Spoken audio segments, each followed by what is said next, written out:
Order! Order! You are an incorrigible delinquent at times. Behave yourself, man!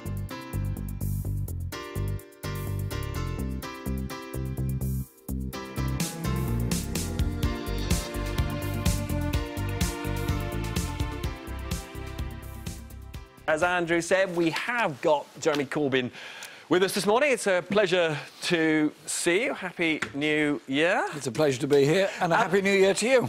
I thought we'd start with Trump. Are you disappointed that he's not coming? Not surprised and... Disappointed? No, because I think after his comments over the weekend about other countries, particularly in Africa, that the reaction against him would be huge. Will you like to see him ever making a visit to the UK? Well, he's going to come at some point, I suppose. He is the President of the United States. He will come at some point, and no doubt there will be robust discussions with him. Is it, though, do you think, a matter of importance to the UK that we have a close relationship with him and he feels comfortable about coming? Well, we shouldn't say the relationship with the USA depends on who the president is and what the relationship is with the president. It's a relationship with the whole country of several hundred million people. You accept that it's an important relationship? Of course it's an important relationship. The most important relationship that Britain has with another country? No, I think there are many important relationships. The US one is obviously culturally and economically significant and important.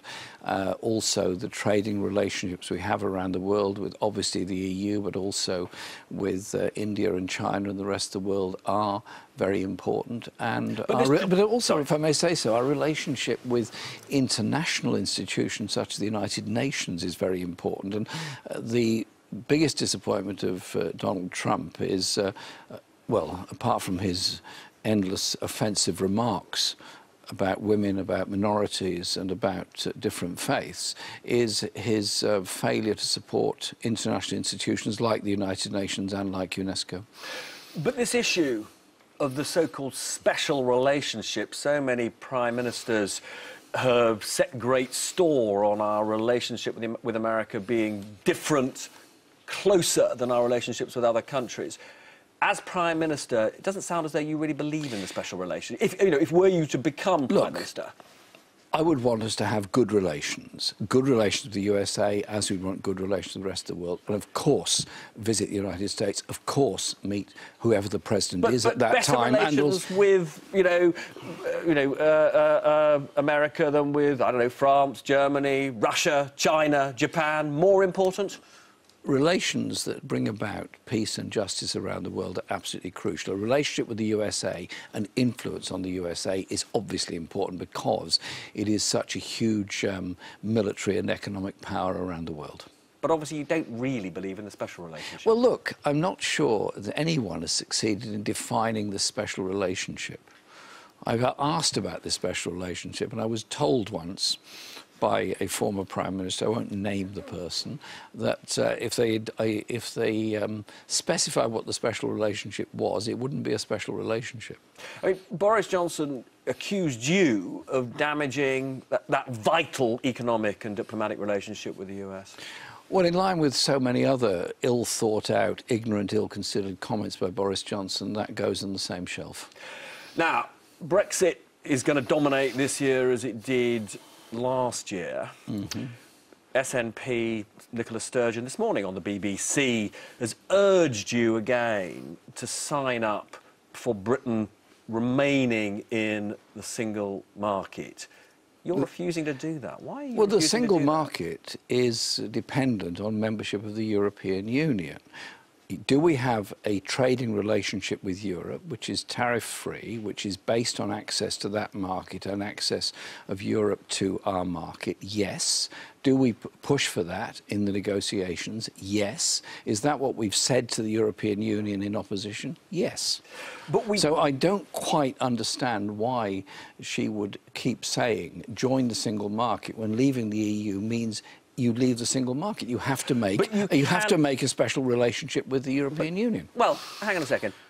Britain could join the European Free Trading Area, like Norway, and if we joined EFTA, like Norway, we would rejoin the European single market.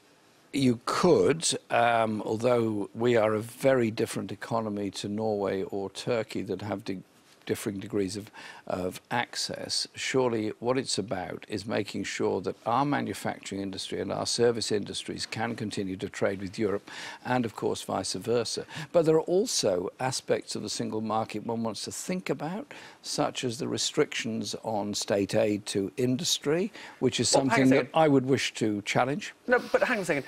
John McDonnell has done a review of whether you would be significantly restricted in your economic policy if you remained in the single market, including on issues like state aid, and he's concluded that you wouldn't be. He has concluded we wouldn't be, and he's correct in that on the terms of our manifesto. But I think as a point of principle that the right of a government to intervene on industries is an important one, and at the moment governments intervene in different levels. France and Germany frequently do. They do. Other countries feel nervous about it, and there are questions of EU law. I think these things should be clarified in our relationship before we enter into a special trading relationship with Europe. All the polls show that an overwhelming majority of Labour supporters would like the UK to remain in the European single market. The polling, for example, most authoritative sort of survey, British Elections Survey, which looked at why people voted Labour in the last election, said it was because they thought Labour would have a closer relationship with the European Union. Surely, therefore, it's rational for you, if not today, but soon, to say, like Nicola Sturgeon, Britain should remain in the European single market. It's rational to accept the result of the referendum. It's rational to understand the need for a close trading relationship with Europe, and that we will have and that we will do. I think we're in the right direction on that. Yes, of course, I understand the views of Labour Party members and of Labour supporters, but as a country... But you're not ruling out... You're not ruling out this morning that you might end up in the position of being in favour of EFTA, for example.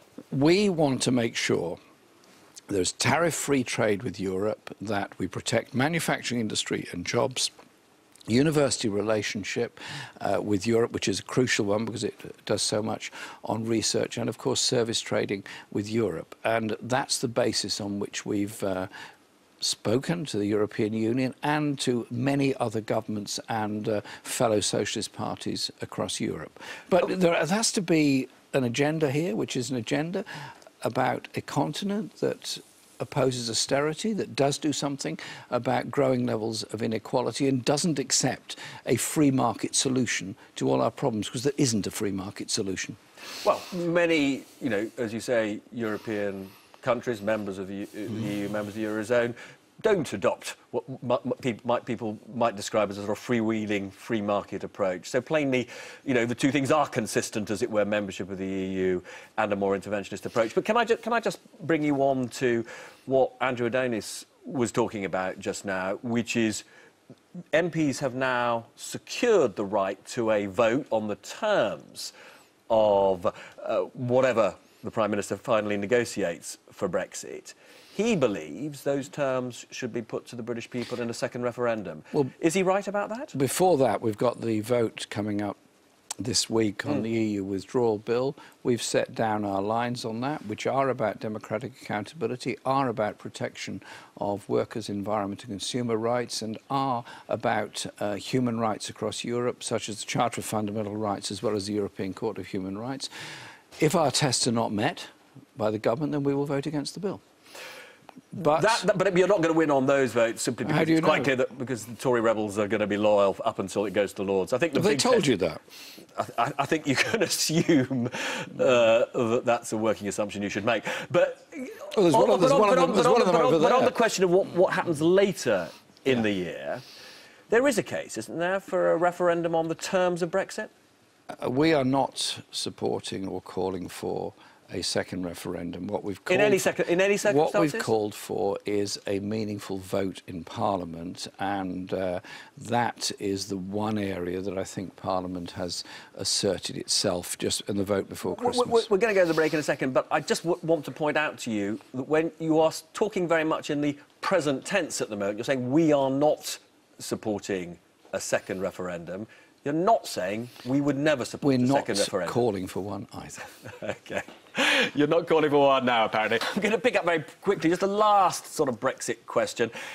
Customs union. The world seems to expect that Labour is going to shift to a position of being in favour of remaining in the customs union. Is that right? There will have to be a customs union with the European Union, obviously, because if you're in the trading relationship, then clearly you can't at the same time be putting tariffs on goods within the European Union, but also... But this idea of not having border checks, I mean, that's... Manufacturers would love us to remain in the customs union. I'm saying there would have to be a customs union with the EU. I also think... Can I just finish? Please. I think there also needs to be a look at some aspects of the current customs union and the way in which it actually is tariff-heavy against quite a lot of very poor countries, and it is, in some cases, protectionist against developing countries. I think there are areas there that we need to look at. You push for reform in those areas. Absolutely. But you would, you know, be quite happy not to have a sort of Liam Fox character in your government, in the sense that you don't want the right to negotiate bilateral trade deals with the rest of the world. Andrew, you'll be really shocked here. I've no plans to appoint Liam Fox to any position in a Labour government. No plans whatsoever. No, that wasn't quite the question I was asking. It was an issue about whether or not it matters to a future Labour government the ability to negotiate bilateral trade deals with the likes of China and America, which you wouldn't have if you remained in the customs union. Those bilateral trade arrangements are important because the areas that I would want to look at are environmental protection, are human rights standards, are the conditions under which workers manufacture goods. Now, the EU has varying degrees of special trade arrangements with different countries. They very seldom enforce the human rights clauses in it, and they very seldom enforce the environmental clauses either. Listen, if we want to live on a cleaner, safer planet, trade is part, not the only thing, but part of the way of achieving that. You'd be happy so let's not just put it as a blanket. You'd be happy to influence that through the customs union, not through a customs union. Through a customs. All right. I'm not sure I can't completely understand, but we've got to press on. The Tory chairman today announced, actually on the Mar programme on the other side, that they would be asking all their candidates in the local elections to sign up to I think he called it a respect pledge, which would mean that their candidates would promise not to use any kind of abusive language when campaigning, or in fact ever, I think, in politics. He says, would Labour be prepared to force your candidates to make the same kind of pledge? It's a basic in the Labour Party. You treat people with respect and treat each other with respect. I don't do personal abuse of anybody, and I don't expect anybody else to do it towards any of our candidates or anyone else. So, but you won't do anything special? Well, we're quite clear. Public behaviour is about respect, is about listening to people, is about how you treat each other. Surely that should be a norm in public life. I probably receive a disproportionate amount of personal abuse. As you know, I don't reply to it. I get on with it, treating people with respect. I don't want to labour this point, and we'll keep it quick. As you will remember, your colleague John McDonnell did say on my programme here that it was OK to describe Esther McVey as a stain of humanity because he was expressing his natural anger.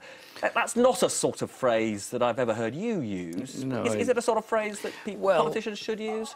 I would rather stick to where I disagree with somebody on their policies. I fundamentally disagree with Esther McVey and her approach towards inequality and the poor and the worst off within our society, and I will stick to that. Your colleague, Angela Rayner, described your economic policy as, it's a word I can't really use on television, a rude word, or bust. It's a word that means poo or bust. I think the rest of us can work it out. What did she mean by that? What she's saying was that we're going to have an investment-led economy. It's going to be a big call, and this country needs a big call. We need to invest in schools, in hospitals, in housing, in railways, in roads. And she was saying... She seems to be conceding, though, that there's a high risk in your taxing, spending, borrowing approach. Well, she said it's a dramatic one, and it's the way she put it to me. And dramatic it will be, because for the first time, for quite a while, you'll have a government that says, actually, the cause of this country, our national cause, has to be ending homelessness, ending child poverty, ending inequality, having a health service that functions at all levels and a social care service and that young people, all young people, get a chance of an apprenticeship or a university. Very quickly, we're almost out of time. Chris Williamson made a point that most people would agree with, that, you know, if you want to fund public services properly, you've got to tax those with more wealth, more expensive houses, for example, a bit more. You wouldn't disagree with that, would you? What Chris was saying was that you deal with the issue of the cuts made to council expenditure by central government by raising local tax in order to pay off the problem. And charging those with the most expensive properties. But that's a perfectly rational point that your former there are some flaws. There are some flaws in the position. One is roughly 20% of council income comes from local tax, 80% comes from central government.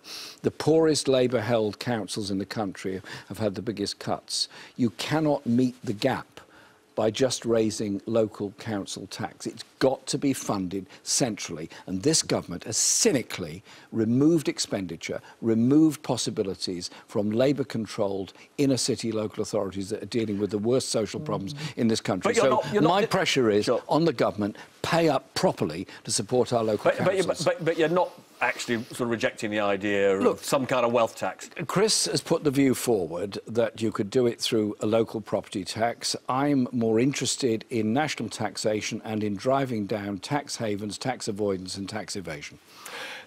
Delightful to see you this morning. We haven't had a chance to talk about whether Alexis should go, as he appears to be going from the Arsenal. What a wonderful player. But we look forward to the game with Bournemouth later on. Fingers crossed we get the right result. Anyway, lovely to see you. My thanks to Jeremy Corbyn. Let's pick up on all of that except Arsenal's woes with my guests, Sarah Wollaston and Andrew Danis. Andrew, what did you make of what Jeremy Corbyn said about single market membership? He certainly wasn't ruling out membership of EFTA, it seemed to me. What did you make of it? What you got from Jeremy was a rallying call to the Labour Party to be true to Attlee, to have a radical reforming social agenda, and I think almost everyone in the party would support that.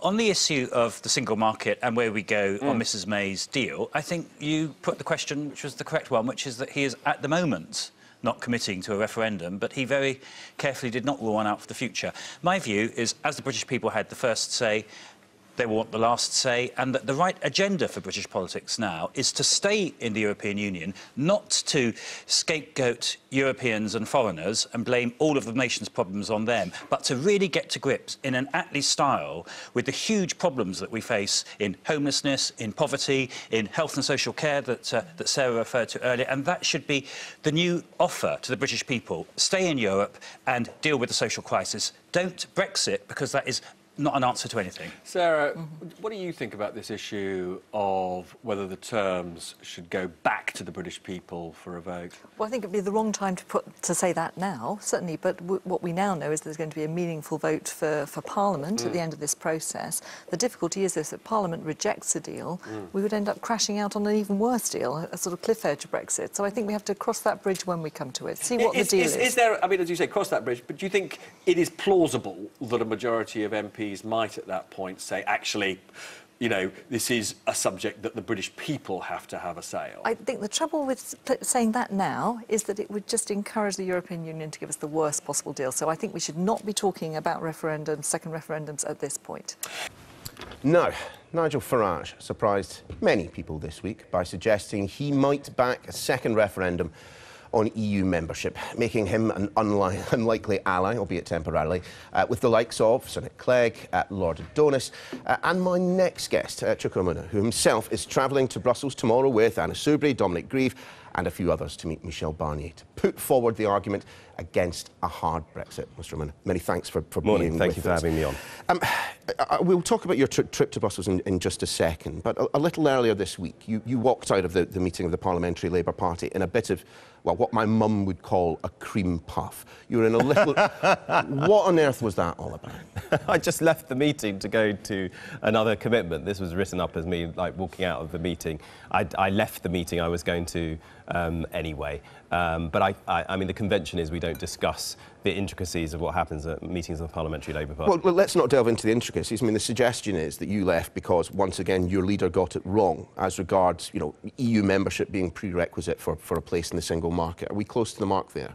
Well, I'm not going to comment on what was said at the meeting, but in terms of the notion that you have to be in the European Union to be part of the EU single market, that is not correct. Norway, Liechtenstein and Iceland fully participate in the single market, but they are not members of the European Union, and there's no reason why the UK, if we leave, should not have that kind of relationship. And why, from a Labour perspective, should you be arguing that we stay in the single market and the customs union after we leave, if we leave, because it's the best way of promoting social justice, increasing equality, reducing poverty, and ensuring that we also have a rational debate about immigration. So if you believe in those things, which is what the majority of Labour Party members, trade unionists and other progressive people believe in, then of course you should be arguing for us to stay in the single market and the customs union after we've left the European Union and do what other non-EU countries have done. We obviously, as you say, can't talk about the specifics of a PLP meeting, but I mean, what would it say about a senior politician who did not understand that very simple, straightforward point about membership of the single market? Well, to be frank, there are a lot of us who understand a lot more about the European Union now than we did before this whole referendum debate started. So in terms of all the technicalities, of course, people will make mistakes, but I know, factually, we know that to fully participate in the single market does not require EU membership. That is a fact. The party position currently, as we understand it, not sure of its formal policy, but it was announced by Keir Starmer yesterday, is that Labour will vote against any deal that does not confer the exact same benefits as membership of the customs union, the single market. I mean, that's not desperately far from your position, is it? We have a position which has a goal without stipulating the model. So Keir quite rightly says we want to maintain the exact same economic benefits as being a member of the single market and the customs union. But the thing is, means shape ends, and we know with regard to the model that the only model that allows you to do that is actually continuing to fully participate and be a member of both of those things. Now, we haven't reached that place yet in terms of what happens after the transition period, that 2-year period after we leave the European Union. I and a huge number of people across the spectrum of the Labour Party, spanning the whole spectrum of opinion, is of the view that we need to really go the next step, which is committing to being in the single market and the customs union, because that way we can really very effectively and most effectively take on the Conservatives' Tory hard Brexit. But isn't the simple fact of the matter this? The single biggest line for the European Union is ensuring that we don't get a deal on those terms, that we end up with a worse deal. Otherwise, what is the point of being a member of the European Union? I mean, and given that, is there a deal that Labour wouldn't vote down at the end of this process?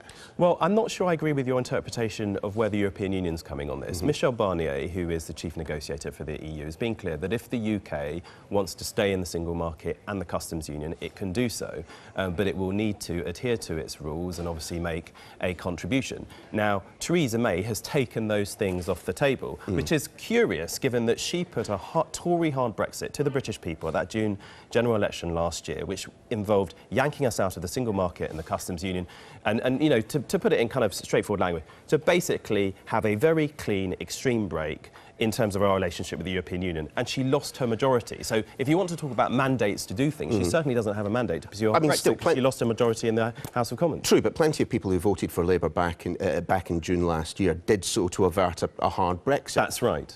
Some would suggest that was a pretty wasted vote.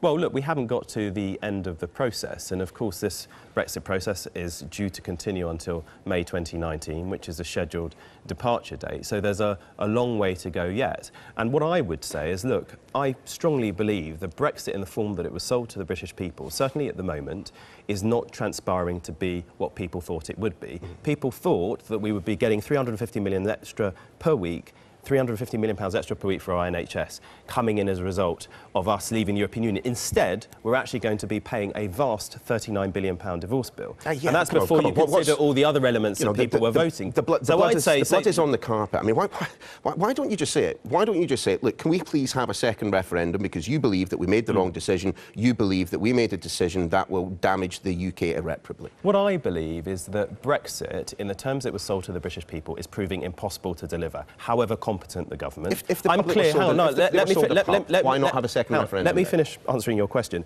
I don't get to decide this. In the end, I think the people do. And what I'm saying is Parliament has a duty to exhaust this process to try and deliver Brexit in the terms it was sold. Now, if that proves to be impossible, then of course we should have an open mind about what happens at the end of the process. And, you know, I'm not opposed in principle at all to us having a new poll on this, on the final deal, partly because, you know, there's a lot of talk about thwarting the will of the people. I don't see how you can thwart the will of the people if the people get the final say during this process. And so that certainly needs to be an avenue which we're open to. And frankly, I think, you know, Nigel Farage is very interesting on this because he clearly thinks that Brexit, in the terms he thinks it was sold to the British people, and he wants a hard Brexit and he thinks that's the only way to do it. He doesn't believe that's now going to happen. It's for the same reason that he is also now saying, well, look, I'm open to having a poll on this. But it wouldn't be, I don't think it would just be a replay of a 2016 poll, because 2016 was a debate about hypotheticals. Now the rubber has hit the road. We know factually what Brexit looks like. That's the big difference. And so if you had a new poll, it would be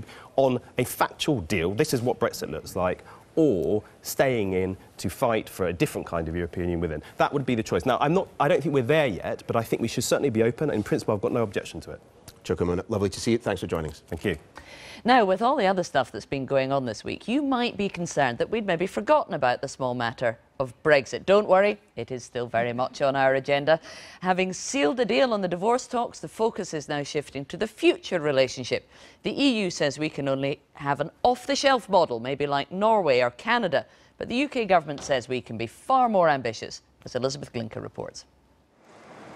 Do you have the time to listen to me whine about nothing and everything all at once?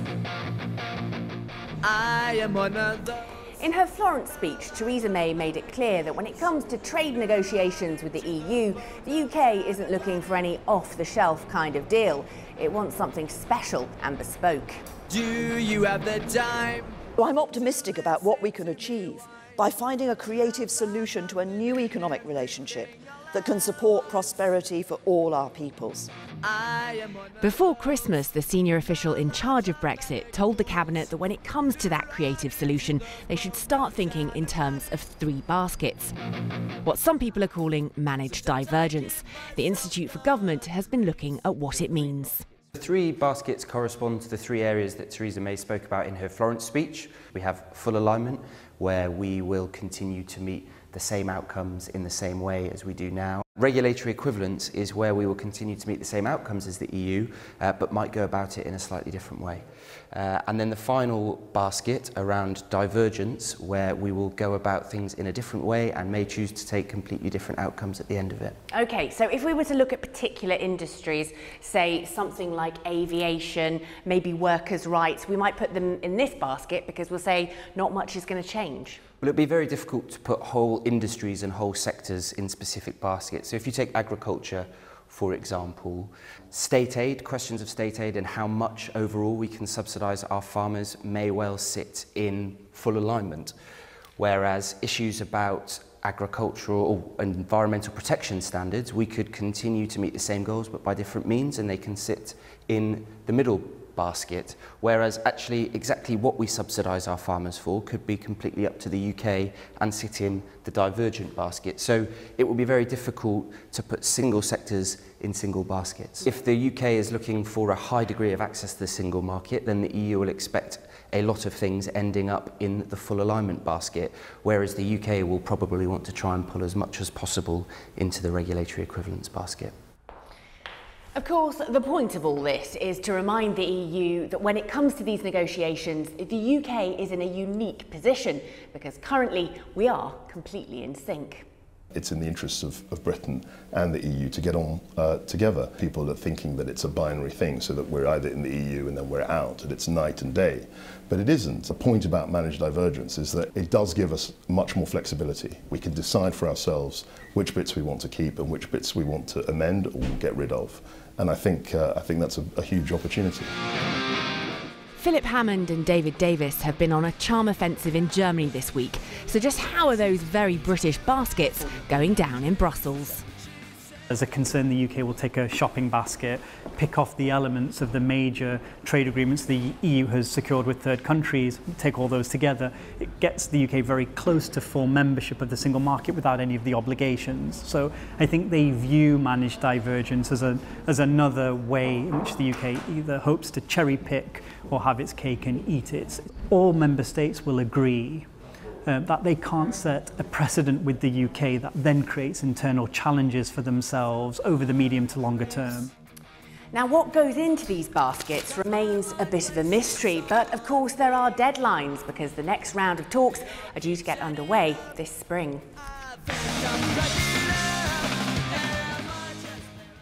And you can find more Brexit analysis and explanation on the BBC website at bbc.co.uk/Brexit. And to talk more Brexit with me now is the Shadow International Trade Secretary Barry Gardner. Welcome to the programme. Thank you for coming back. So we were learning there about all the different baskets, full alignment and regulatory alignment. Labour have said you want to keep all the benefits of the single market. So presumably you want to stay as much in alignment with the single market as possible, as we do already. Well, what we said actually is that the government said that they could have all the benefits, and we're going to hold them to that, because but in order to do that, we need to put most of what we can in the full alignment basket. Well, look, we want to make sure that we get as much of the benefits that we currently have once we've left the EU. That makes perfect sense. You can't do that and diverge a lot. I mean, it's either or. Absolutely, that's the point. Divergence from that, whether it's through a trade deal with another country, or whether it's simply because we want to deregulate our standards in the UK, is going to cause a problem with maintaining the sort of trade that we have with Europe. It's going to cause that economic problem. But we want to make sure that we have a Brexit that is for jobs, for the economy, and that's why we see the benefits of the single market, we see the benefits of a customs union, and that's why we said we wouldn't rule those off the table, whereas the government precisely said it would. And that's the red lines that Theresa May put in place that are now causing her all these other problems. But they cause a few problems in policy for the Labour Party as well, because the closer you want to stay to single market rules, if we have left the single market, because that's the government policy, the more alignment we have, that's us accepting rules that we had no say in making. A situation you yourself has described as being a vassal state. Yes, absolutely. Look, these are the issues that we really do have to resolve.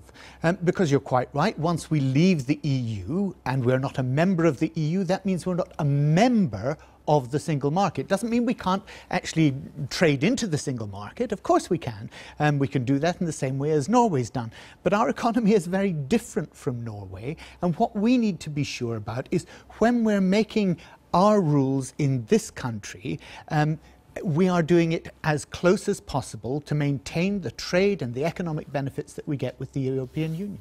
Now, there have been reports this week that the Labour is working on a policy that would involve staying in the customs union. This morning on the Robert Peston programme on ITV. That could not be the case because, and sorry to correct you on a technicality, but once you leave the European Union, you leave the treaties, and it's the treaties that create the customs union. So we could not be a member of the customs union. But you could be a member of our customs union, which is what Jeremy Corbyn was talking about this morning on the Peston programme on ITV. He said that there will have to be our customs union with the EU. Sorry, yes, he was talking about the transition period immediately after we leave the European Union. That's been our position for many, many months. We were the ones that said in that transitional period, we want to maintain the status quo. We want to maintain things that are basically, we want to be the customs union and the single market during that transition period. Okay, well, let's talk about the future after the transition period. Right. But first, let's take a quick look at what you said you thought the consequences of being in the customs union after we leave the EU would be. So that's, we can see it here as a transitional phase. A customs union agreement might have some merit, but as an end point, it's deeply unattractive because it would preclude us from making our own independent trade agreements. You still agree with that? What I was specifically referring to, and if you go back on that quote just a little bit, you'll find that we are talking about the Turkish situation, which was a customs union agreement with the EU. And of course, that would be a very bad endpoint for us to be in, because it would mean that the European Union ended up doing all the negotiations for trade for the UK. We would have to open our markets to any other country they did an agreement with, but that country perhaps the United States, would not have to liberalise its markets and open themselves up to our goods and services coming in there. So yes, so it's the common commercial policy is what governs all of this and that binds us in with these trade treaties. The UK government, Theresa May's government, say they want to leave that. Is that Labour's position? Sorry, we will be leaving... You say we're leaving anyway. Would you like to join something similar once we're no longer members of the EU? I've already said to you, Sarah, we believe that the benefits of what we currently have should be maintained as much as possible, and that means that whilst we cannot stay in the customs union, we should not have a Turkish-style customs union agreement, because that would be an asymmetrical relationship with any trading partner. What we do see as a possibility, and it's what we have not ruled off the table, that is to stay, to have a new customs union with the European Union, and that is something very interestingly which in paragraph 31 of the cross-border trade and taxation bill that came in on Monday by the government and that we debated then, they have actually put provision for that, a new customs union where we would be an equal member. But you cannot possibly believe that you can have the benefits of being in a reformed customs union relationship with the EU and still have total freedom to make new trade deals. And you yourself have said that you don't want anything that precludes us from making independent trade agreements with some of our bigger trading partners. Look, let's be clear about what the nexus of problems we're trying to solve here and work our way through. You have, within the referendum, it's clear that people were voting for certain political objectives, whether that was in terms of immigration, whether it was in terms of regaining sovereignty, whether it was in terms of simply not paying money into Europe. All of these were things that people thought they were voting for. Now, if you were to be in a relationship in which some of those continued to be the case, where we were rule takers and not rule setters, where we were being given directives, as Norway is at the moment, and told you've got to comply, even though you had no right to decide what the rules were going to be, that's a political problem which many people in this country would feel, well, what was the referendum all about if we don't achieve that?